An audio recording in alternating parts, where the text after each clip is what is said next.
పూర్తిగా అన్ని ప్రాంతాలలో దేవాలయాల మీద దాడులు విపరీతంగా పెరిగినాయి. ఒక దేవాలయం మీద దాడి మర్చిపోకముందే ఇంకో దేవాలయం మీద దాడి జరుగుతూ ఉన్నది. ఎవరికి అడ్డురాని ప్రజలందరూ ఆరాధ్య దైవంగా భావించి ప్రతి సంవత్సరం బోనాల పండుగ నిర్వహించుకున్నటువంటి బంజారాహిల్స్ పెద్దమ్మ గుడిని కూల్చాల్సిన అవసరం ఏమొచ్చింది? వాళ్ళ ప్రభుత్వానికి అధికారులకు భయం లేదు. భయం చూపడతాం మేము కూడా. ప్రభుత్వానికి హిందూ దేవాలయాన్ని కూల్స్తే ఏ విధంగా పరిణామాలు ఉత్పన్నమవుతాయో ఇలా బంజారాహిల్స్ పెద్దమ్మ గుడి కూలట్టిరు కదా. ఇలా హిందూ సమాజం అంతా ఒకటైంది. వేలాది మంది యువకులు ఇలా బంజారాహిల్స్ పెద్దమ్మ గుడి కోసం ఉద్యమం చేయడానికి సిద్ధంగా ఉన్నారు. ఇవాళ ప్రభుత్వం సమాధానం చెప్పాలి. ఎవరైతే గుడిని కూల్చారో ఫస్ట్ అధికారి సస్పెండ్ చేయండి. ఫస్ట్ ఆ అధికారిని సస్పెండ్ చేస్తేనే మేము ఆలోచిస్తాం. అరే ఇదే ఇంకా వేరే మతాలకు సంబంధించి కూర్చోద్దాము మీకుందా? రోడ్డు కడ్డంగా ఈ తెలంగాణ రాష్ట్రంలో ఎన్ని దేవాలయాలు ఉన్నాయి, ఎన్ని మసీదులు ఉన్నాయి, ఎన్ని చర్చిలు ఉన్నాయి? మేము ఇతర మతస్థులు కూర్చోమని అంటలేము. అరే హిందూ దేవాలయాలే ప్రాణ కోసం ఎందుకు కూర్చున్నారు? ఇవాళ ఓలికి బోనాల పండుగను పవిత్రంగా జరుపుకుంటున్నారు.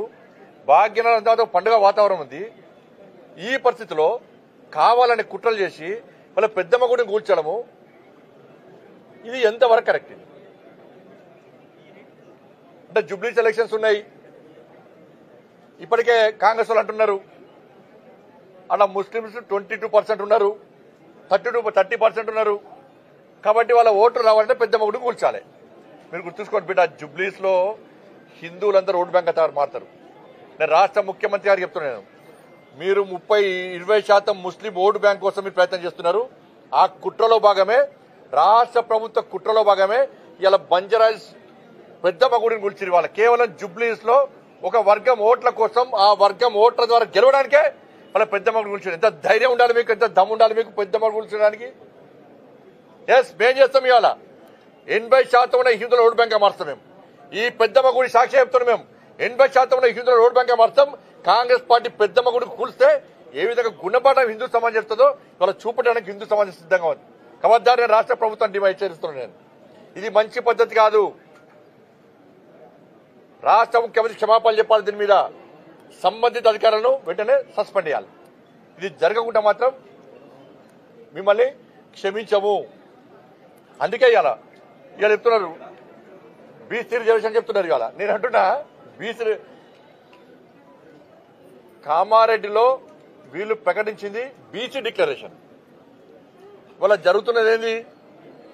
బీసీలకు 5% మాత్రమే ఇచ్చారు, ముస్లింలకు 10% ఇచ్చారు.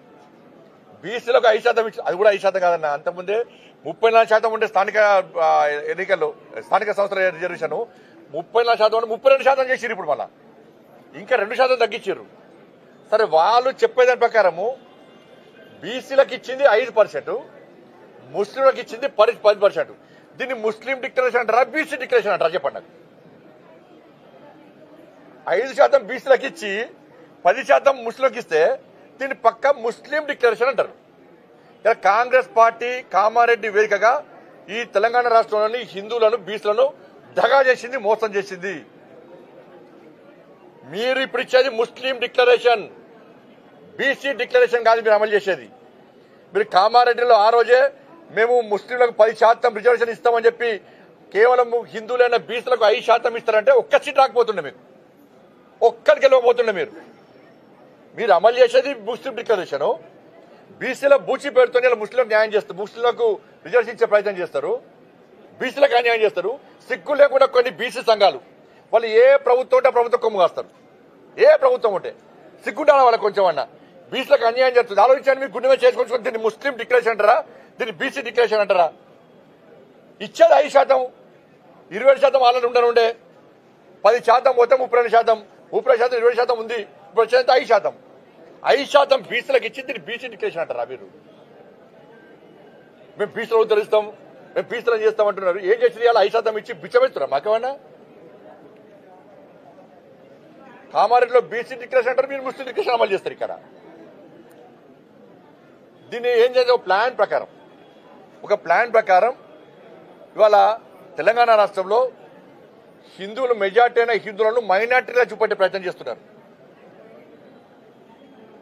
100% ముస్లింలకు రిజర్వేషన్ ఇచ్చి 100% ప్రతి ఒక్కరికి రిజర్వేషన్ ఇచ్చి వాళ్ళ హిందువులను మెజార్టీ అయిన హిందువులను మైనార్టీగా చూపట్టడానికి కుట్రలో భాగమే కాంగ్రెస్ పార్టీ ఆలోచన.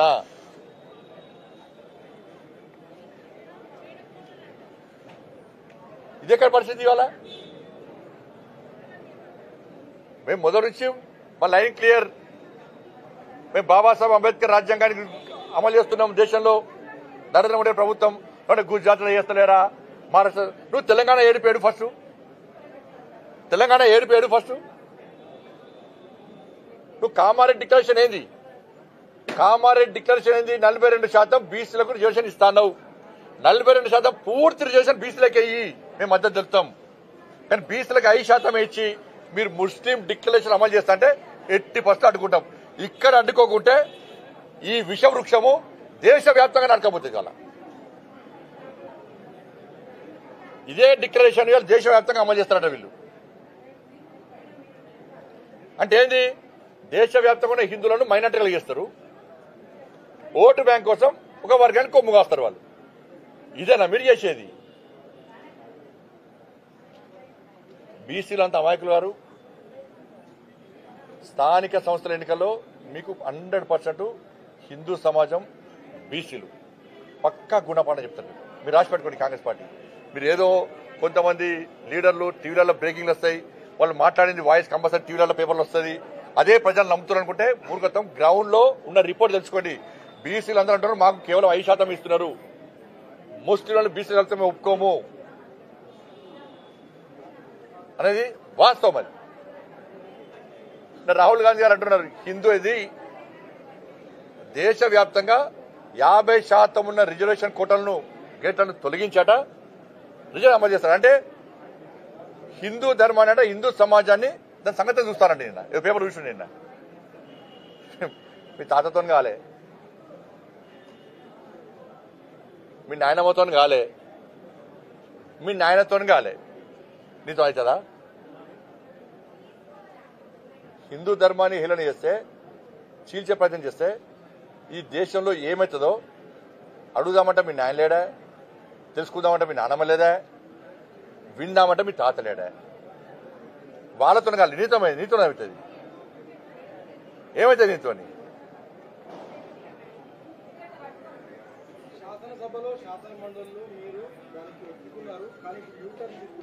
ఎవరు ఒప్పుకుంటారన్నా? మా మొదటి నుంచి లైన్ ఇదే.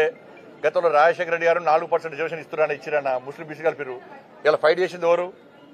మేమే ఫైట్ చేసిన లాడీ దెబ్బలు తిన్నాం మేము. ఆ రోజు కేసులనే మా మీద. ఈ కొంతమంది దరిద్ర బీసీ కొన్ని సంఘాలు ఉంటాయి, వాళ్ళు కొమ్ము కాశారు. ఇలా ఎవరికి అన్యాయం జరిగింది?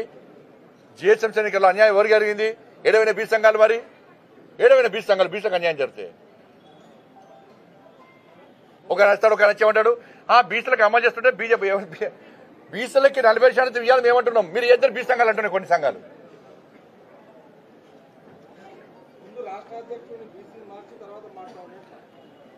డాక్టర్ లక్ష్మణ్ లక్ష్మణ్ గారు, అంతకుముందున్న దత్తాత్రేయ గారు కూడా బీసీఏ, అంతకుముందున్న చలపతి గారు కూడా బీసీఏ, ఉన్నదాముకున్న బండి సంజయ్ కూడా బీసీఏ. ఇలా మీ ప్రభుత్వం మీ పార్టీలో ఎంతమంది బీసీలు ఉన్నారు? మా పార్టీలో ఎంతమంది బీసీలు ఉన్నారు? గతంలో ఇప్పుడు తెలంగాణ రాష్ట్రంలో మీ ప్రభుత్వంలో ఎంతమంది బీసీలు ఉన్నారు మంత్రులు?